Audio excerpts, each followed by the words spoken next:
اعوذ باللہ السمیع العلیم من الشیطان الرجیم رب اشرح لی صدری ویسر لی امری واحلل عقدۃ من لسانی یفقہوا قولی۔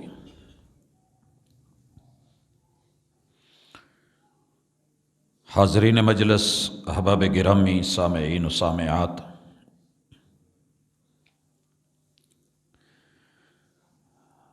دنیا میں اللہ رب العزت نے انسان کے دو تعلق رکھے ہیں۔ ایک تعلق رحم کا ہے اور خون کے رشتوں کا ہے۔ ایک دوسرے کے معاون، خیرخواہ، مہربان، قدردان، حیادار، پاس اور مروت رکھنے والے، لحاظ رکھنے والے ہوتے ہیں۔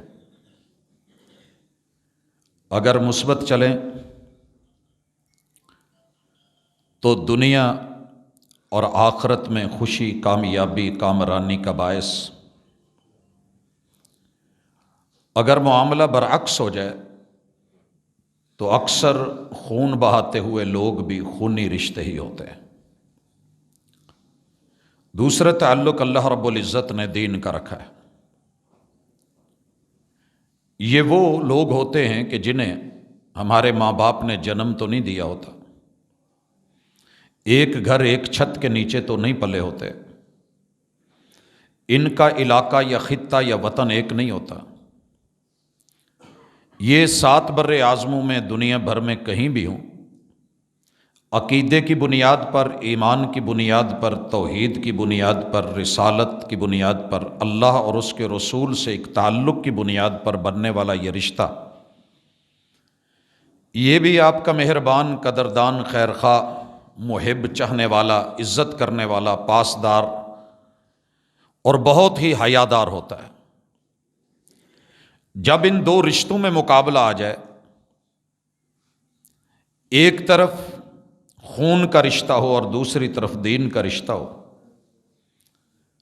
تو تاریخ گواہ ہے کہ ہمیشہ دین کے رشتوں نے غلبہ پایا ہے، انہی کو فوقیت ملی ہے۔ بدر کا وہ میدان گواہ ہے کہ جب 313 سے اللہ رب العزت نے 1000 کی درگت بنوا کے جب 70 لوگوں کو قید میں لایا جا رہا تھا اور ایک قیدی اس کے ہاتھ باندھنے والا ایک انصاری صحابی ہے اور وہ قریشی ہے، اوندھے منہ لیٹا ہوا ہے، بازو باندھے جا رہے ہیں، آواز آئی کہ اس کے ہاتھ مضبوطی سے باندھنا، اس کی اماں بڑی امیر ہے۔ آواز جانی پہچانی ہے، نیچے جو لیٹا ہوا ہے جسے قید کیا جا رہا تھا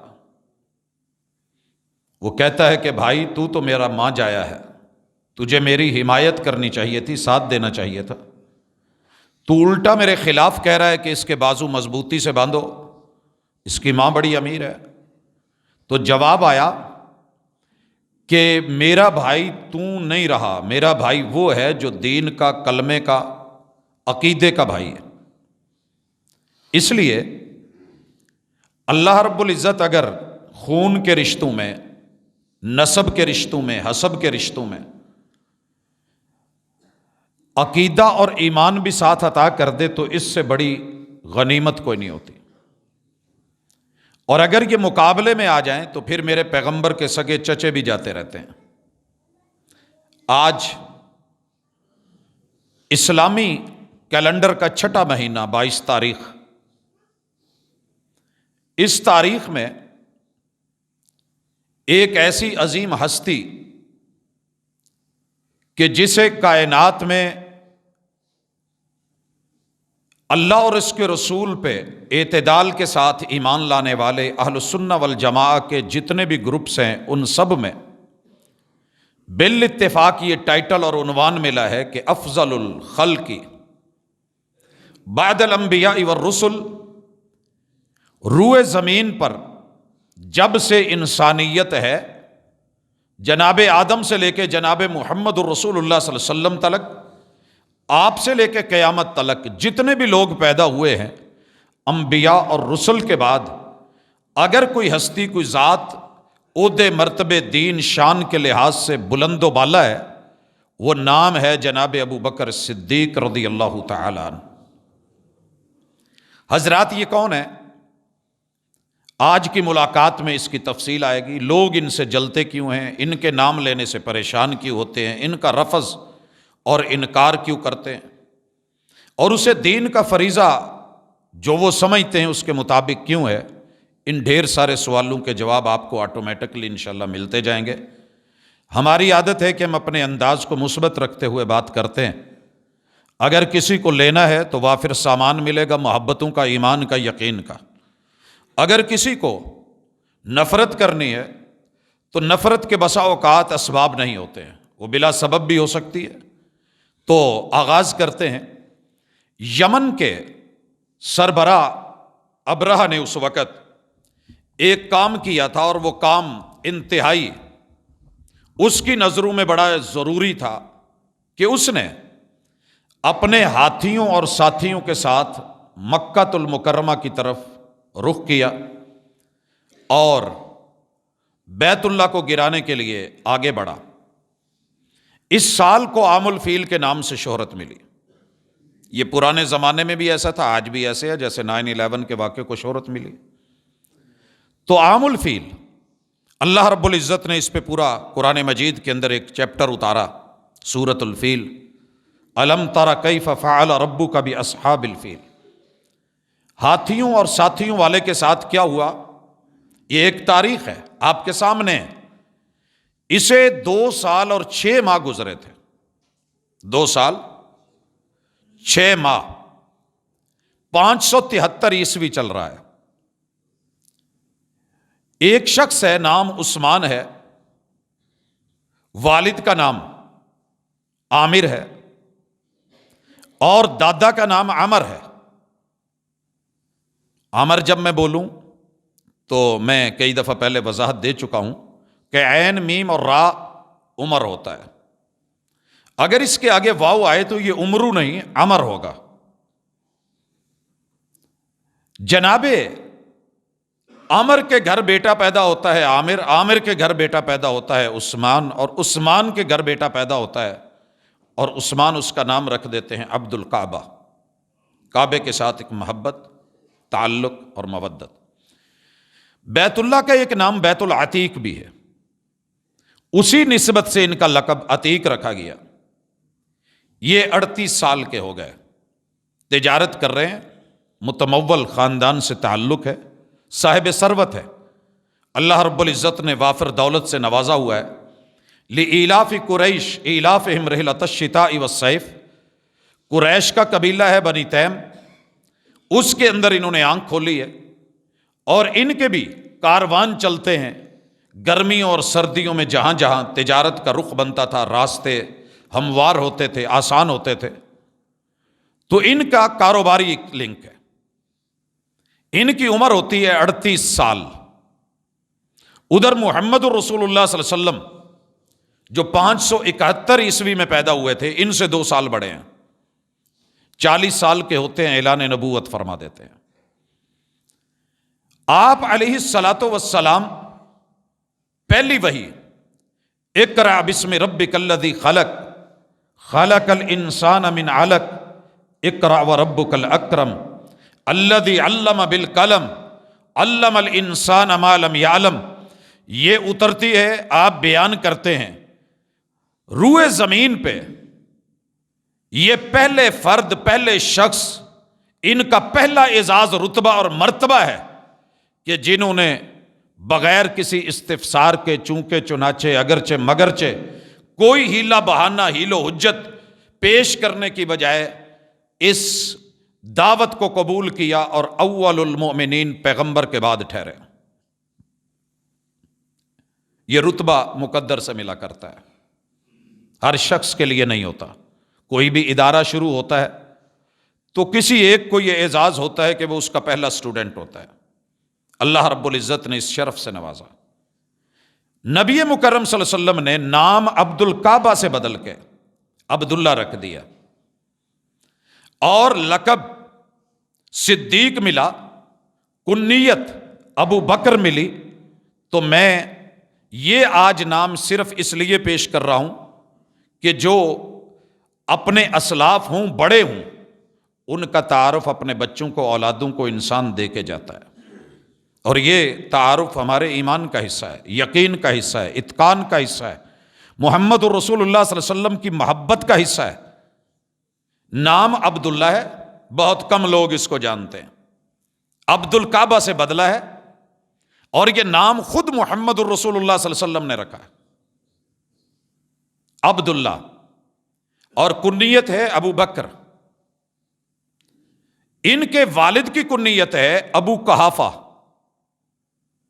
تو اس ہستی کو کئی ناموں سے یاد کیا جاتا ہے۔ ابن ابی قحافہ بھی، صحیح البخاری میں جب غزوہ احد 70 لاشیں گرے اور بظاہر مسلمانوں کے سامنے شکست آئی، جبل رمات پہ چڑھ کے ابو سفیان نے جو پکارا تھا کہ رسول اللہ صلی اللہ علیہ وسلم فوت ہو گئے، اور اس نے آواز دی کہ شہادت پا گئے ہیں، تو آواز دے کے کہا حل فیکم محمد، اس لشکر میں محمد موجود ہے؟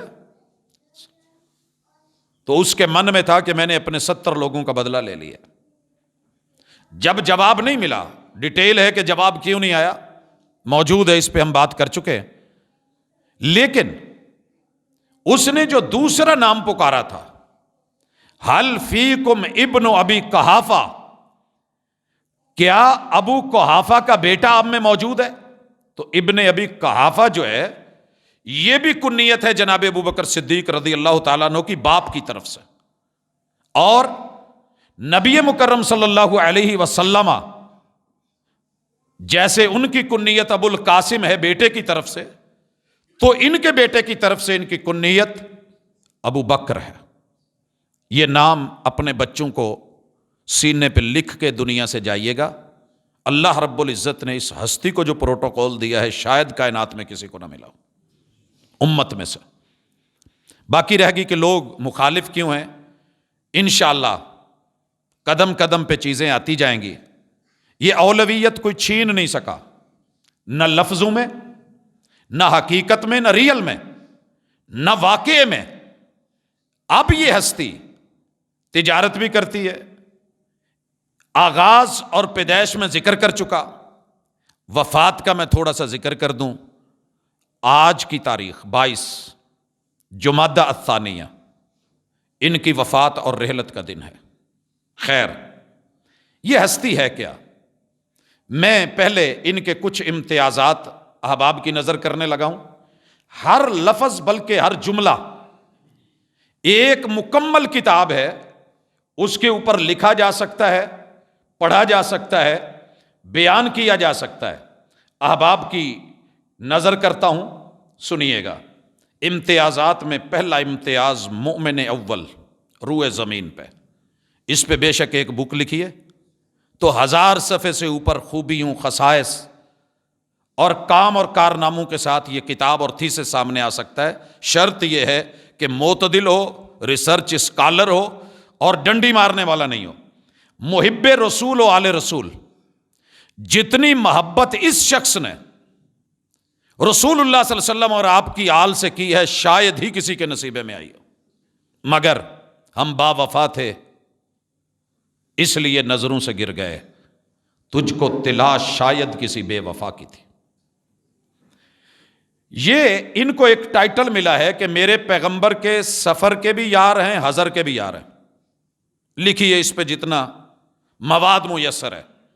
میرے پیغمبر کے جتنے بھی سفر ہیں، جہاں جہاں بھی گئے ہیں، ایون کہ سٹی ایریا میں بھی گئے ہیں، تھوڑا سا باہر نکلے ہیں، تو رسول اللہ صلی اللہ علیہ وسلم کے جیسے ہر انسان کے ساتھ اللہ نے کرامن کاتبین رکھے ہیں، تو میرے نبی کے ساتھ 2 یار ہوتے تھے۔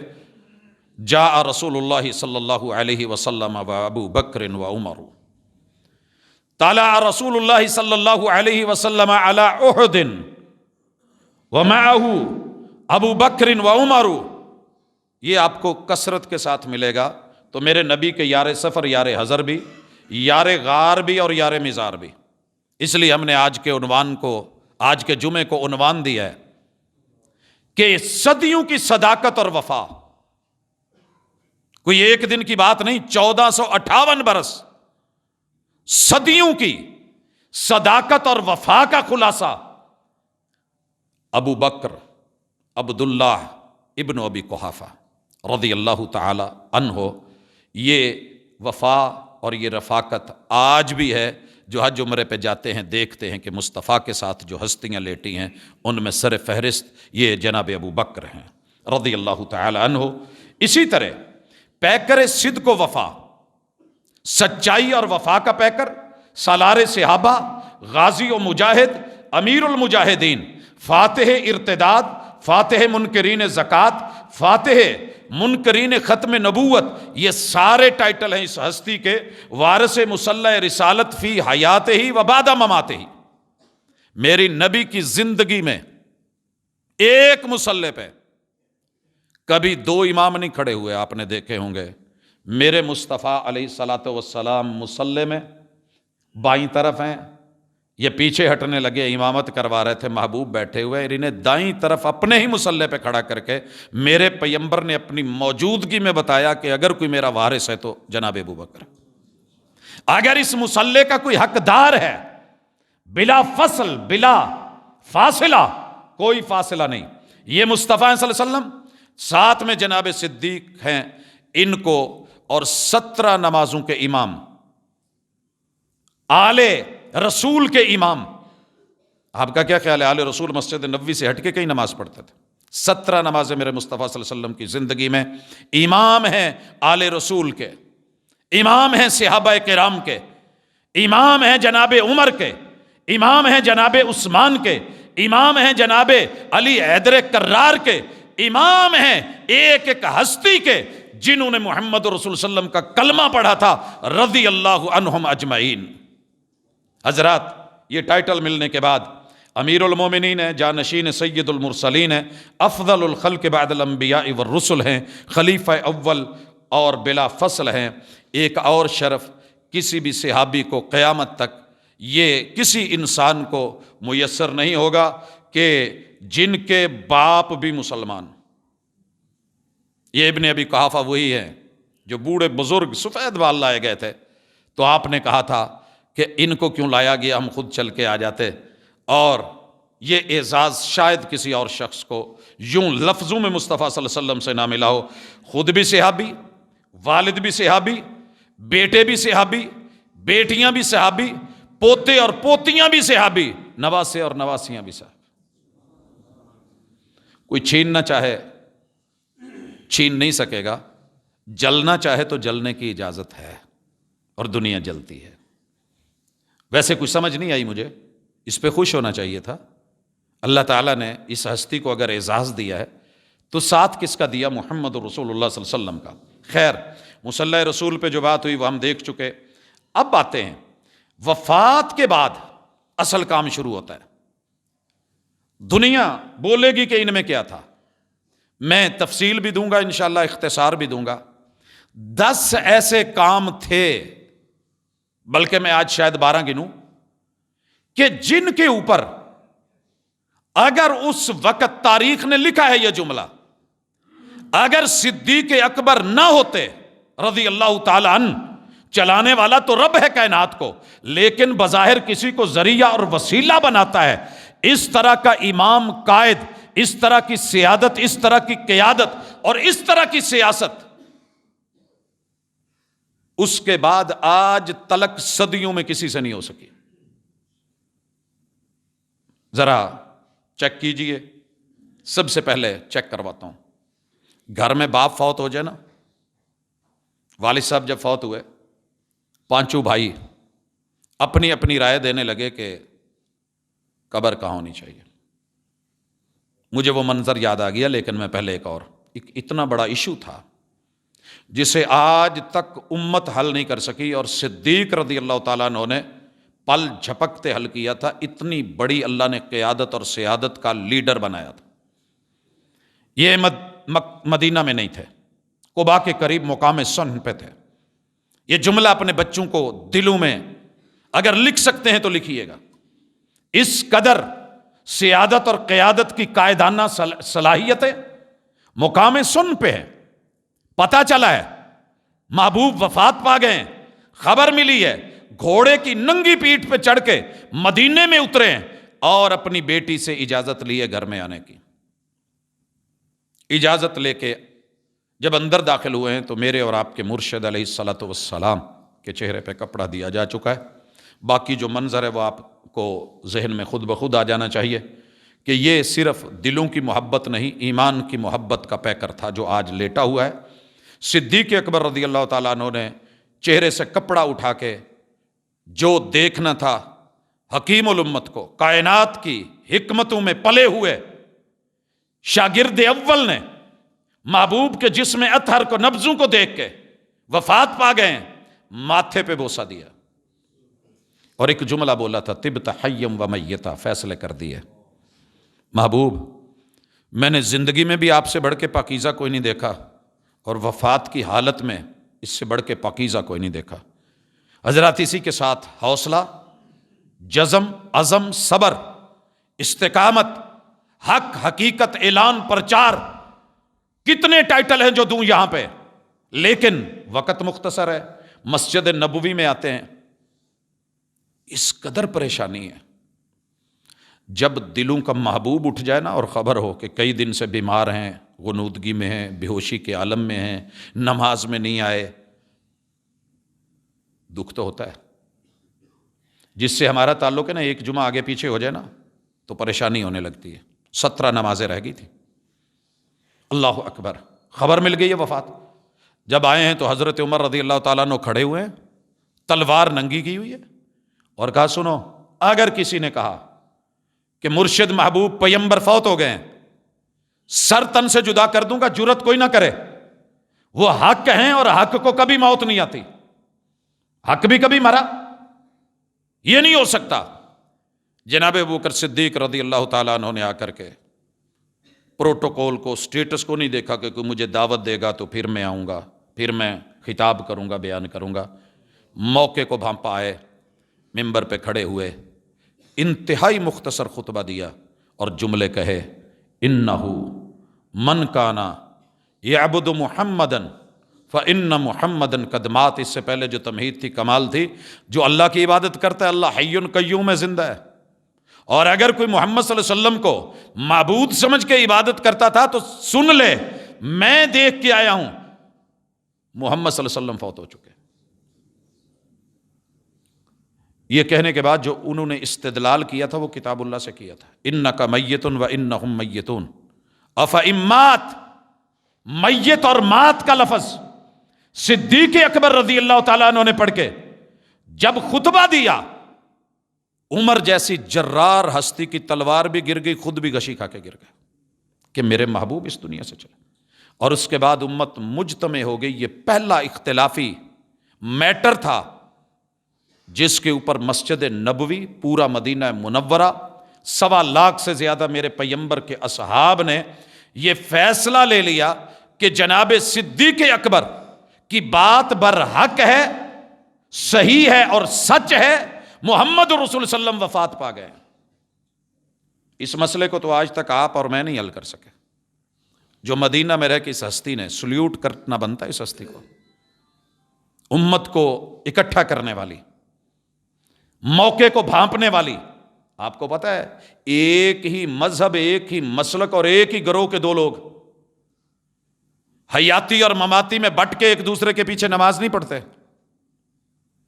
مقصد آگ پہ تیل ڈالنا نہیں، صرف حقیقت دکھانا ہے کہ یہ ایشو اتنا چھوٹا نہیں تھا جتنی عمدگی سے 5 منٹ کے اندر سنبھالا۔ تکفین، تجہیز، تیاریاں ہونے لگی۔ اگلا بڑا اہم ایشو تھا، اور یہ ایشو جب میرے گھر میں اٹھا تو پتا چلا، کسی گھر میں میت آتی ہے نا، لاش آتی ہے، تو جو بزرگ کبھی بھی واقف نہیں بنے ہوتے، پنڈ والے اٹھ کے آ جاندے نے، پاویں 50 سال ہو گئے ہن شہر آیا، بابا جی نو اسی پنڈ کھڑنا ہے، گاؤں میں لے کے جانا ہے، وہاں ان کے بڑے وڈیرے ہیں، یہاں کون ہے؟ یہاں انہیں کوئی نہیں۔ اولاد کہتی ہے کہ ہم یہاں رہتے ہیں تو باپ یہاں پہ رہے۔ بہن بھائی آ جاتے ہیں جنہوں نے کبھی دکھ سکھ میں نہیں پوچھا ہوتا، وہاں لے جائے۔ پوری دنیا کا ہر مسلمان یہ چاہتا تھا کہ محبوب کی میت مبارک جسد اطہر میری زمین کو اعزاز ملے کہ آپ وہاں دفن ہوں. کیا خیال ہے؟ سوچئے ذرا، محبت میں تصور کی اس دنیا میں جائیے. اور اگر کچھ نہیں تو 9 بیویاں تو تھیں نا، زندہ تھی اس وقت. ہر بیوی یہ کہہ رہی تھی، سوچ رہی تھی، من میں تھا کہ اگر انہیں جگہ ملنی ہے تو میرا فلاں پروٹوکول ہے، فلاں اعزاز ہے، میرا رتبہ پہلے ہے، میری شان زیادہ ہے، تو لہٰذا میرے ہاں ان کو دفن ہونا چاہیے. حضرات، جب میں اور تو شروع ہوئی، صدیق اکبر رضی اللہ تعالیٰ عنہ نے سنت رسول اللہ، معیت رسول اللہ، زبان رسول اللہ، وہی جو اللہ کی طرف سے آتی تھی اور آپ بولتے تھے وما ینطق عن الہوی ان ہوا الا وحی یوحی، محمد رسول صلی اللہ علیہ وسلم کا بیان سنا کے امت کو اکٹھا رکھا. کہا میرے ان کانوں نے محمد رسول صلی اللہ علیہ وسلم سے سنا کہ پیمبر جہاں فوت ہوتا ہے وہیں پہ دفن ہوتا ہے. حضرات، دوسرا بڑا ایشو کتاب و سنت کے ساتھ اکٹھا کیا، اور آپ کو علم ہونا چاہیے. اگلا مسئلہ بن گیا کہ قبر کس ڈیزائن کی ہونی چاہیے، لحد ہو یا شک ہو، سیدھی یا سائیڈ پہ. مدینے میں دونوں طرح کی بنتی ہے. کہا جو پہلے آ جائے بسم اللہ. لحد والے پہلے آئے، قبر تیار ہوئی، اور محمد الرسول اللہ صلی اللہ علیہ وسلم کو یہ جو اعتراض اٹھتا ہے نا کہ جناب نہلاتے وقت یہ کہاں تھے، یاد رہے یہ کوئی بہت بڑی بات نہیں. اگر ساری دنیا ایک طرف ہو، گھر میں اکٹھی ہوئی ہو، بیوی فوت ہو گئی ہے، تو پہلا حق نہلانے کا شوہر کا ہے. اور ہمارے ہاں یہاں فتویٰ کیا ہوتا ہے؟ نہیں جی، یہ دیکھے گا بھی نہیں، چہرہ بھی نہیں دیکھے گا، چارپائی کو کندھا بھی نہیں دے گا، قبر میں بھی نہیں اتارے گا. اور میرے مرشد جہاں دفن ہے اسی جگہ فرمایا تھا، اسی گھر میں فرمایا تھا، اسی حجرے میں کہا تھا ما ذرہ کی لو متی قبلی لغسلتکی ثم کفنتکی ثم صلیت علیک ثم دفنتکی. اے میری محبوب اہلیہ، اس میں کوئی حرج والی بات نہیں. سر درد اگر تکلیف ہے، موت آ گئی تو یہ چھوٹے اعزاز کی بات ہے کہ میں اپنے ہاتھوں سے تجھے غسل دوں. پیغمبر مزاح میں بھی کبھی غلط نہیں بولتے، ان کا مزاح بھی شریعت ہوتی ہے.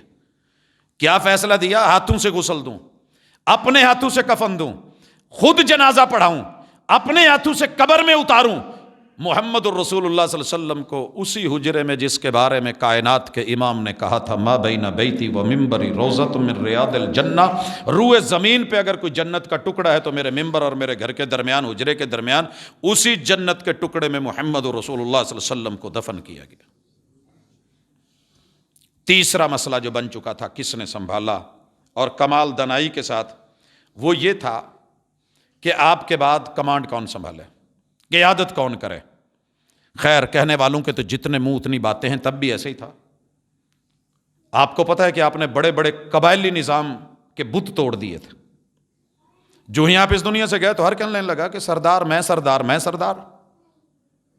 اوس والے اپنی جگہ، خزرج والے اپنی جگہ، مہاجرین اپنی جگہ، انصار اپنی جگہ.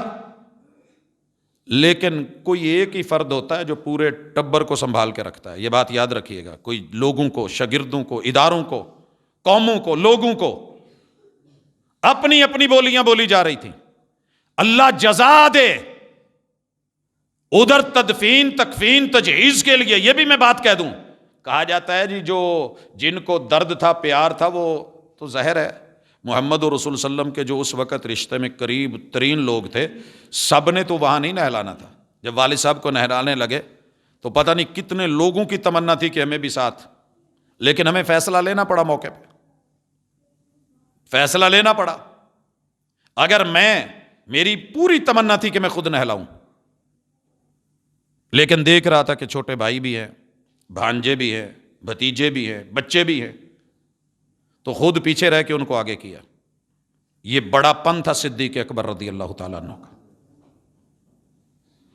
انہیں آگے کیا، اور جو معاملہ باہر فضا بن رہی تھی، لاوا پھٹنے والا تھا، اسے سنبھالا بنی ثقیفہ کے اندر، ثقیفہ بنی سعد کے اندر جا کے، اور کمال دانائی کے ساتھ منا امیر و منکم امیر سے ہٹ کے محمد رسول صلی اللہ علیہ وسلم کا وہ فیصلہ سنا کے قریش کی سیادت اور قیادت سامنے رکھتے ہوئے امت کو متفق رکھا، اور وہ رسول اللہ صلی اللہ علیہ وسلم کا مصلی پہ 17 نمازوں کا فیصلہ، آپ کی معیت کا فیصلہ، دلائل اور بینات اس پہ انشاءاللہ زندگی رہی تو میں پھر دوں گا۔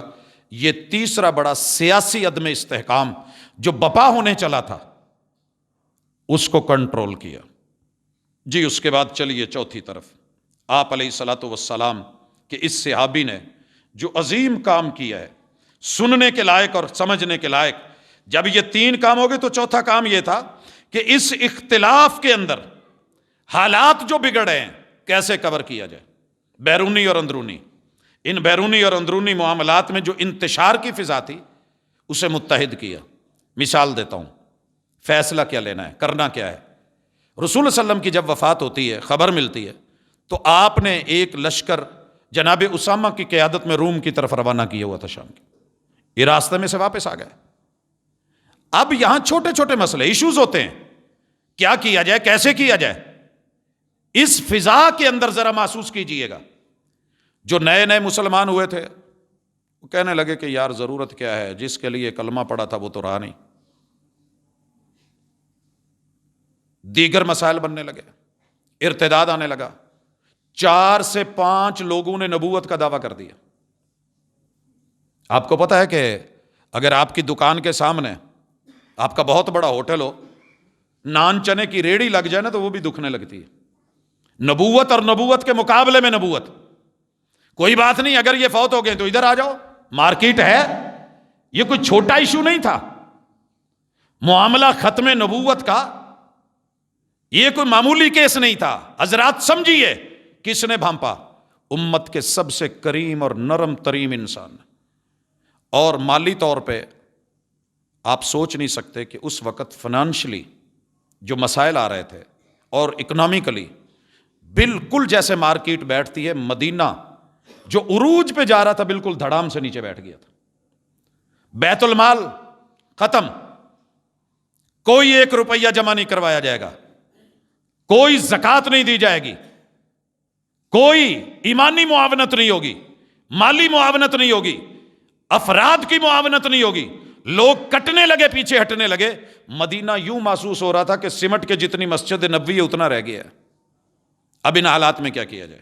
حضرات یہاں فیصلہ دیتا ہوں۔ سب سے پہلے بہت بڑا ایشو اٹھا اور روم تک خبر نکلی، فارس تک خبر گئی۔ ان لوگوں نے اپنا پریشر ڈالا کہ ان کے لشکر اب واپس ہونے لگے ہیں، لہٰذا اندرونی خلفشار بڑھنے لگا ہے، ان سے کنٹرول نہیں ہو پائے گا، اٹیک، چڑھائی کر دو۔ یہاں سیاسی بصیرت کام آئی، ایمانی جرت کام آئی، اور جناب ابو بکر رضی اللہ تعالیٰ عنہ نے فیصلہ لیا لشکر اسامہ روانہ کیا جائے گا۔ جتنے ماہرین تھے اس وقت دیکھ رہے تھے صورتحال کو، ان سب نے کہا کہ نہیں، اس وقت جو اندرونی خلفشار ہے، وزارت داخلہ مشورہ دے رہی ہے کہ اپنے دل کے اندر سے خون زیادہ باہر نہ نکالا جائے، مشکل وقت میں جیسے خون واپس لوٹ آتا ہے تو اسے یہی رہنے دیا جائے، ہم یہاں رہ کے ڈٹ کے مقابلہ کریں گے۔ یہاں جناب ابو بکر صدیق کا جملہ سنیے، فرمایا تھا لوگوں سنو، اگر مدینے پہ جنگلوں کے درندے نکلیں، مدینہ والوں کی تکہ بوٹیاں کر کے رکھ دیں، چیر پھاڑ کے رکھ دیں، آسمان سے پرندے اتر آئیں اور ان کا ایک ایک گوشت کا ٹکڑا جو ہے وہ نوچ جائیں، پھر بھی میں ابو بکر اس لشکر کو نہیں روکوں گا جسے رسول صلی اللہ علیہ وسلم نے روانہ کیا تھا۔ حضرات یہ جرت، یہ غیرت، یہ ایمان، یہ جہاد، یہ تڑپ، یہ لگن اور یہ لگاؤ، اس چیز کو جس انداز میں سیدنا صدیق اکبر رضی اللہ تعالیٰ عنہ نے موقع کی نزاکت کو بھانپ کے دیکھا ہے، شاید کوئی مائی کا لال دوبارہ پیدا نہیں ہوا اور نہ ہوگا۔ اسی لیے تاریخ نے لکھا اگر تب صدیق نہ ہوتے تو آج دین کی وہ پہلی شکل نہ ہوتی۔ اللہ رب العزت نے یہ فرد پیدا کر کے کمال کروایا۔ اسی طرح جو نیکسٹ معاملہ بنا تھا، اس دلیرانہ فیصلے کے بعد اکنامکلی نظر ڈالی جناب ابو بکر صدیق رضی اللہ تعالیٰ نے، کہا ہم ان کے خلاف لڑیں گے، جو نظام معیشت کو گرائے، معاش کو گرائے، اسلامی سیٹ اپ کو، اور رکن زکوٰۃ پہ بات کرے گا، ابو بکر اس کے خلاف سٹینڈ لے گا، سٹینڈ لیا جائے گا۔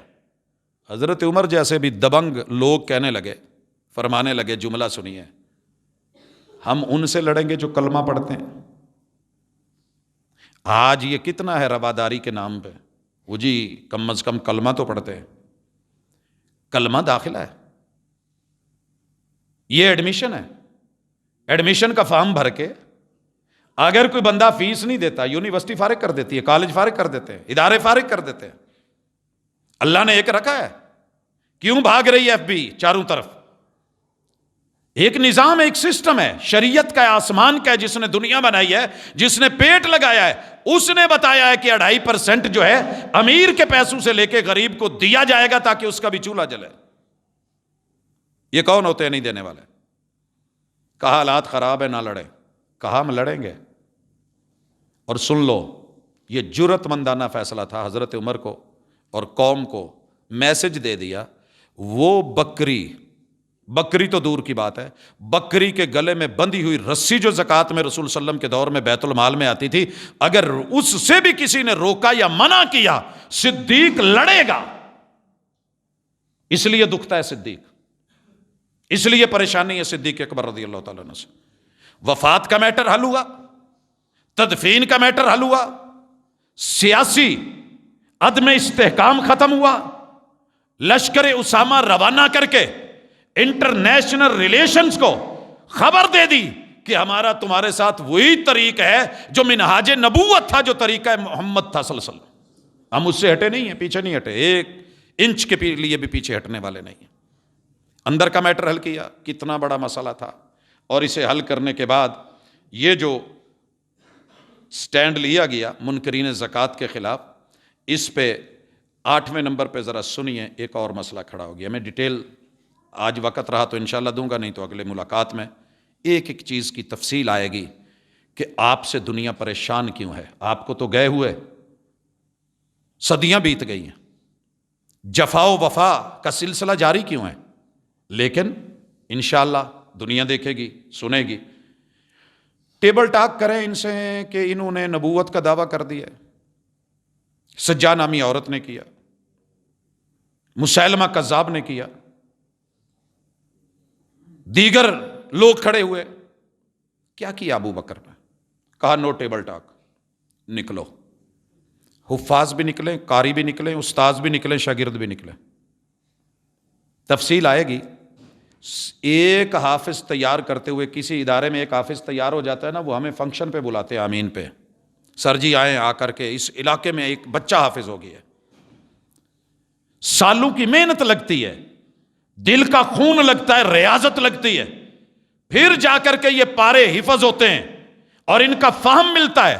ایک نہیں 700 صحابہ رضوان اللہ علیہم اجمعین اس عقیدے کی نظر کیے گئے، شہادتیں پیش کی گئی، 1200 دیگر صحابہ یہ شہادتیں پیش کر کے جناب ابو بکر رضی اللہ تعالی عنہ نے زمین کو اس نجس چیز سے اور عقیدے سے دھو ڈالا کہ جو سٹینڈ لے کر کے امت کو گمراہ کرنے چلا تھا۔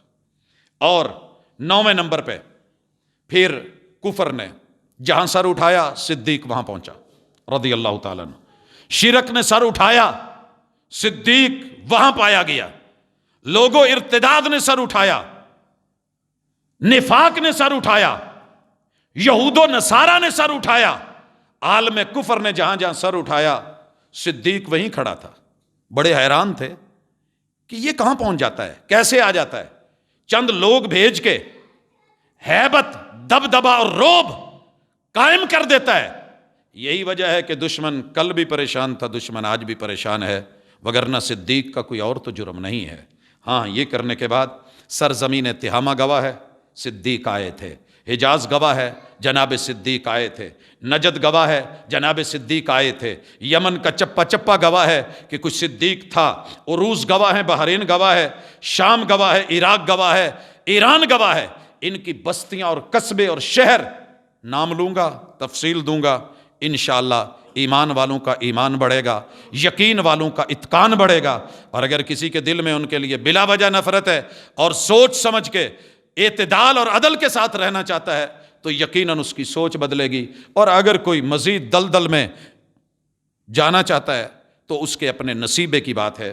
ہاں 10ویں نمبر پہ ایک اور چیز، امامت، قیادت، سیادت، سیاست علی منہاج النبوہ کے جو انمٹ نقوش چھوڑے ہیں، اس کے بعد کسی اور کے حصے میں نہیں آئے۔ 11ویں نمبر پہ یہ بیرونی معاملات ہی نہیں تھے، امت کی تعلیم بھی جاری ہے، تعلم بھی جاری ہے، نصاب بھی جاری ہے، تربیت بھی جاری ہے، حفظ قرآن بھی ہے، حفاظت قرآن بھی ہے۔ اور آپ دنگ رہ جائیں گے، جو آپ سے زندگی میں شاید ایک دفعہ پورا نہ پڑھا گیا ہو، اس پورے کے پورے کو جمع بھی کیا ہے تو صدیق اکبر رضی اللہ تعالی عنہ نے، اور یہ سارا کچھ کتنی دیر میں کیا ہے؟ صرف 27 ماہ 10 دن میں، 2 سال 3 ماہ 10 دن۔ میں پھر کہہ رہا ہوں 2 سال 3 ماہ 10 دن، بڑی ایکسپرٹ ٹیم لے کے، دنیا بھر کے پیسے لے کے، ادھار لے کے، میرے قائد اعظم کے بعد آنے والے سب سے بڑے، جن پہ امید تھی قائد نے بھی 4 سالوں کے بعد ہاتھ اٹھا دیے۔ یہاں کیا ہے؟ ہر طرف کی مخالفت، بدترین صورتحال، اور محمد رسول صلی اللہ علیہ وسلم کے تیار کردہ اس صدیق اکبر نے، ناکوں چنے چبوانا ایسا ہی بات نہیں، اگر کسی نے چبوائے ہیں تو یہی ہستی تھی۔ 12ویں چیز، خلافت راشدہ کے مضبوط نظم و نسق، اعلیٰ دستور و منشور کے ساتھ قیامت تک مومنین کے سینوں کے لیے سرور، اور معاندین حق کے لیے شرور و فطور کا وافر سامان کو مہیا کر کے گیا ہے، تو وہ بھی صدیق اکبر ہے رضی اللہ تعالی عنہ۔ اس ہستی کے ان معاملات کو دیکھتے ہوئے میں تھوڑا سا بیک پہ جاتا ہوں، جو باقی ہمارے پاس ٹائم ہے اس میں آج ایک سین دیکھتے ہیں۔ لشکر اسامہ کیا ہے؟ اندرونی معاملات تو ہو گئے، بیرون کو کور کرنے کے لیے ابھی کتاب اللہ کی میں نے آیات نہیں پڑھی، آغاز نہیں پڑھا، ابھی میں نے مکی زندگی، ہجرت کی راہوں کا تذکرہ نہیں کیا، صرف اوورآل کہ یہ ہستی تھی کیا، اور آج کے دن جو اس دنیا سے گئی، آج تلک دنیا نہیں بھول پائی، اپنے اور بیگانوں کو یہ یاد ہے۔ تو رومیوں کی سرکوبی کے لیے جس لشکر کو آپ نے حیات کے آخری دنوں میں روانہ فرمایا تھا، اس کی وفات کی خبر ملنے پہ جب لوٹا تو دوبارہ اصحاب سے مشورہ کیا، سب نے روکا، انہوں نے وہی کہا جو میں پہلے بیان کر چکا۔ ربیع الثانی، رسول صلی اللہ علیہ وسلم اس دنیا سے کب گئے؟ ربیع الاول میں، ابھی 1 مہینہ گزرا ہے، ربیع الثانی میں وفات کے 1 ماہ بعد یہ لشکر اپنی مہم پہ دوبارہ روانہ کر دیا گیا۔ روانہ کرنے والے کون ہیں؟ صدیق اکبر رضی اللہ تعالیٰ عنہ۔ اس نے کیا کیا؟ یہ لشکر مدائن تک گیا، مدائن سے ہوتا ہوا اردن سے موجودہ جو ہے شام تلک گیا، اسلام پھیلتا گیا، امت مسلمہ کا بول بالا ہوتا گیا، اور رومیوں نے جو جنگ موتا میں جو کچھ کیا تھا اس کا انتقام لیا، منافقین، مرتدین اور کفار پہ ہیبت اور دھاک بٹھائی صدیق اکبر رضی اللہ تعالیٰ عنہ کے اس فیصلے نے، اس دور خلافت نے۔ اب آئیے ذرا مرتدین کی طرف۔ یہ سن 11 ہجری ہے، مرتدین کے خلاف آپ کھڑے ہو گئے، صرف کھڑے نہیں ہوئے، مذمت نہیں کی، صرف ایک بیان نہیں دیا، قرارداد پاس نہیں کی، بلکہ کیا کیا؟ قبیلہ طے بگڑ گیا، اسد بگڑ گیا، غطفان بگڑ گیا، حوازن بگڑ گیا، چوتھا قبیلہ بنو اسد یہ بھی اس وقت بگڑا ہوا ہے، یہ بنو سلیم ہے، بنو زبیان ہے، بنو امیس ہے، ابرک ہے، یہ ذوالقصہ ہے، یمامہ والے ہیں، یمن والے ہیں، ان سارے علاقوں کے ایک ایک چپے کی زمین گواہ ہے صدیق آیا تھا۔ 11 ہجری یا 11 کمانڈر مقرر کر دیے گئے، 11 ہجری 11 کمانڈر، اور ان کمانڈروں کے 11 دستے، 11 لشکر مرتدین کے خلاف روانہ کر دیے گئے، برسر پیکار ہیں، تاریخ کے سینے پر رقم ہے، اور نام سن لیجئے، کہیں بھول ہو تو اس کو درست کر لیجئے۔ سیدنا خالد ابن ولید پہلے کمانڈر ہیں، دوسرے ابو جہل کے بیٹے جناب سیدنا اکرمہ ہیں، تیسرے شرحبیل ابن حسن ہیں، چوتھے مہاجر بن ابی امیہ ہیں، پانچویں حذیفہ بن محسن ہیں، چھٹے ارفجہ بن حرمثہ ہیں، ساتویں سوید ابن مقرن ہیں، آٹھویں علا ابن حضرمی ہیں، 9 طریفہ بن حاجر ہیں، اور 10ویں عمر ابن العاص ہیں، 11ویں خالد ابن سعید ہیں۔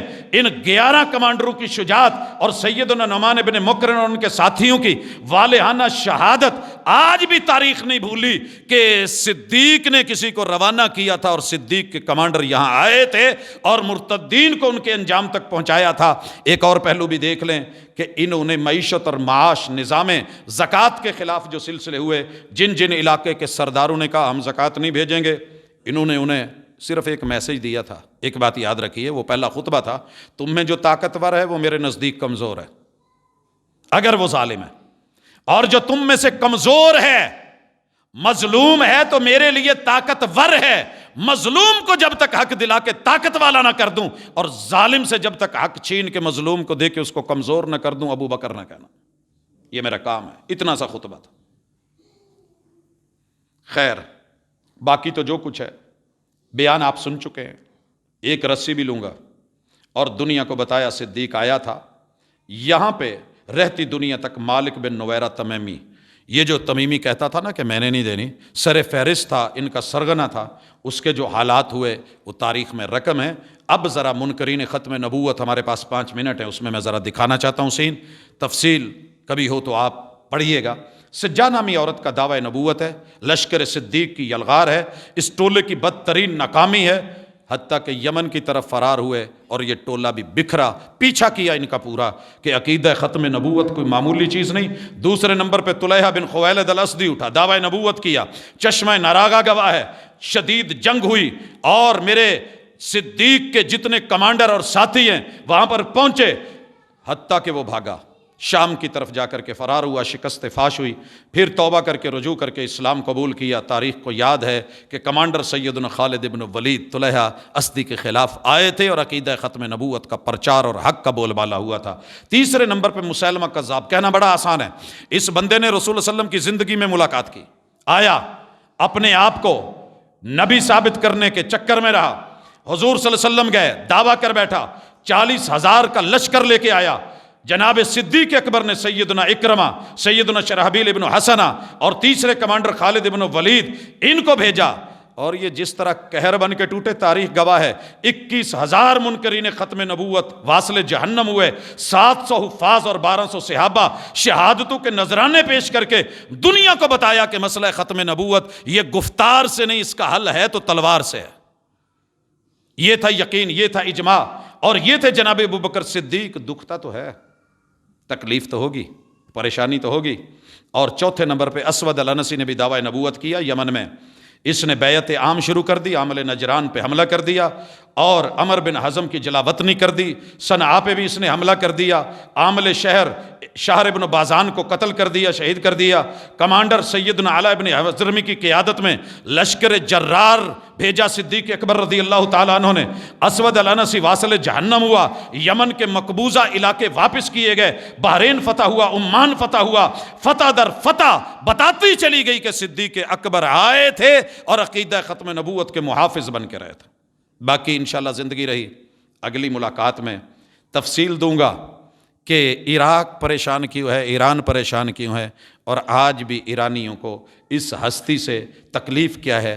اشارہ کر دیتا ہوں، مشرق عراق و ایران کی فتوحات، کوئی دن یاد رکھنا، یہ صرف 2.5 سال ہیں، 2.5 سال بھی پورے نہیں، 2 سال 3 ماہ 10 دن ہیں، اور یاد رکھنا اس میں اندرونی بیرونی سارے مسئلے مسائل ہیں۔ کمانڈر سیدنا خالد ابن ولید، لشکر کی تعداد ہے 8,000، عراق کے علاقے ہیرا الجزیرہ کو فتح کرتے ہیں، ایران کے فرات کے مغربی کنارے 15 مار کے صدیق اکبر کے دور میں ہوتے ہیں، ایک آدھا مار کا نہیں، 15 گنیے گا۔ اور یہ وہ جگہ تھیں جہاں بڑے سر بلند تھی ایرانی طاقتیں، قوتیں، فوجیں، سپاہ۔ ابھی حضرت عمر نہیں آئے رضی اللہ تعالیٰ عنہ، وہ جب آئیں گے ایک اور کیفیت ہے، صدیق اکبر ہیں۔ یہ معرکۃ اللیث ہے، ایرانی مجوسی فوجوں کو شکست فاش ہوتی ہے، فتح ہے، اور یہ 25 صفر سن 12 ہجری ہے، 25 صفر دیکھتے چلے جائیے۔ ٹھیک 3 دن کے بعد بندہ ایک میچ کھیل کے نا ٹوٹ جاتا ہے، ریسٹ مانگتا ہے، ایک کام کر لینا، بندہ کہتا ہے ٹھیک۔ یہ مارکا امغیشیہ ہوتا ہے، فتح ہے، اور یہ 28 صفر کو ہے 12 ہجری کو، 3 دن کا فرق۔ اس کے بعد مارکا ولجہ ہے، اللہ نے فتح عطا فرمائی ہے، مارکا ہیرا ہے، منہ زور ساسانیوں پہ اللہ تعالیٰ نے لشکر صدیق کو فتح عطا فرمائی ہے۔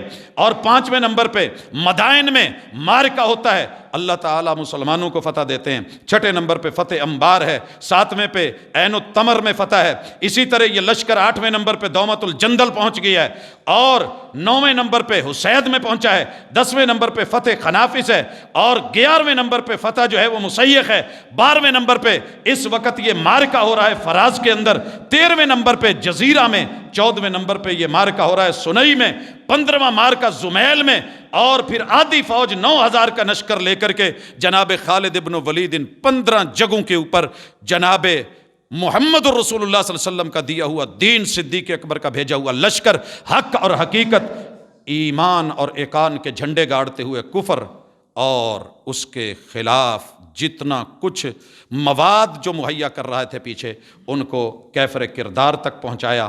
خیر، وقت ختم ہوتا ہے، آگے چل کر کے دیگر کمانڈرز باقی علاقے، بابل، عراق، شام، فلسطین، اردن، ان علاقوں میں صدیق کیسے پہنچے تھے؟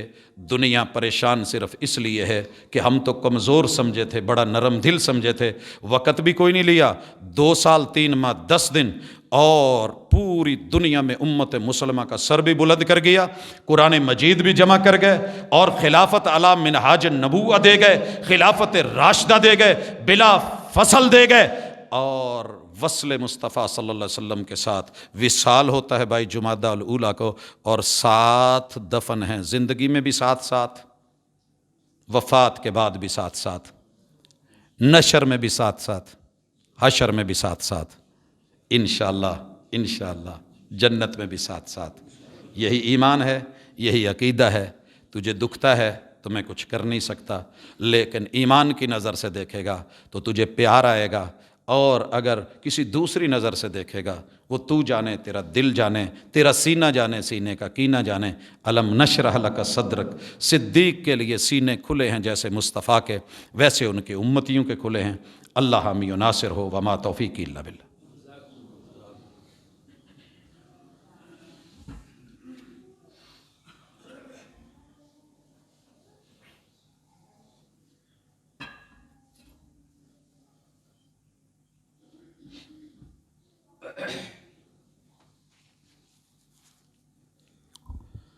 ان الحمد للہ نحمده ونستعینه ونستغفره ونعوذ باللہ من شرور انفسنا ومن سیئات اعمالنا، من يهده الله فلا مضل له ومن يضلل فلا هادي له، واشهد ان لا اله الا الله وحده لا شريك له، واشهد ان محمدا عبده ورسوله۔ احباب گرامی، اللہ رب العزت کا شکر ہے کہ اس نے ہم میں امت وسط بنایا ہے، اعتدال والا بنایا ہے، عدل والا بنایا ہے، اور حق کے ساتھ جڑا ہوا بنایا ہے۔ اس ہستی کے تذکرے گھروں میں کیا کریں، نام لکھ کے اپنے گھروں میں سجایا کریں۔ یقیناً ان کو رسول اللہ صلی اللہ علیہ وسلم کی معیت اور ساتھ ان کی ابھی ڈھیر ساری خوبیاں، وصف جو میں نے چھوڑے احادیث میں، قرآن مجید کی آیات میں موجود ہیں۔ قرآن مجید کی کوئی آیت ایسی نہیں ہے کہ جس کے پیچھے صدیق کا خون نہیں کھڑا۔ یہ بات ذہن میں رکھیے گا کہ آسان ہے بڑا قرآن مجید پکڑ لینا، کھول لینا، لیکن ان کو جلا وطن کیا گیا، دیس نکالا دیا گیا قرآن کی وجہ سے، لو لوہان کیا گیا قرآن کی وجہ سے، گھر میں نظر بند کیا گیا قرآن کی وجہ سے، مگر انہوں نے میرے مصطفیٰ کا، صاحب قرآن کا بھی ساتھ نہ چھوڑا، قرآن کا ساتھ بھی نہ چھوڑا۔ الحمدللہ، اللہ کا شکر ہے۔ باقی موسم کی تلخی اور سردی آپ محسوس کر رہے ہیں۔ میرے محبوب کا طریقہ تھا کہ جو بھی چیز ہوتی اس سے انسان کی آخرت کا سامان نکالتے۔ میرے اور آپ کے مرشد نے کہا دنیا ہستی ہے، آپ نے کہا کہ جہنم کی اللہ نے 2 سانسیں رکھی ہیں۔ جیسے تندور کا تا کرنے کے بعد لوگوں کو پتہ ہے، جنہوں نے تا کے دیکھا ہے، اس کو ایندھن ڈال کے دیکھا ہے، کہ اس کی سائیڈ پہ ایک سوراخ، اس میں کپڑا دے دیا جاتا ہے، اور جب اسے کھولا جاتا ہے تو اس وقت جو دائیں بائیں کیف ہوتی ہے وہ دنیا محسوس کرتی ہے۔ اللہ نے جہنم کی 6 ماہ کے بعد ایک سانس رکھی، ایک گرم ایک ٹھنڈی۔ یہ جو ٹھنڈی سانس ہے اسے عذاب زمہریر کہتے ہیں۔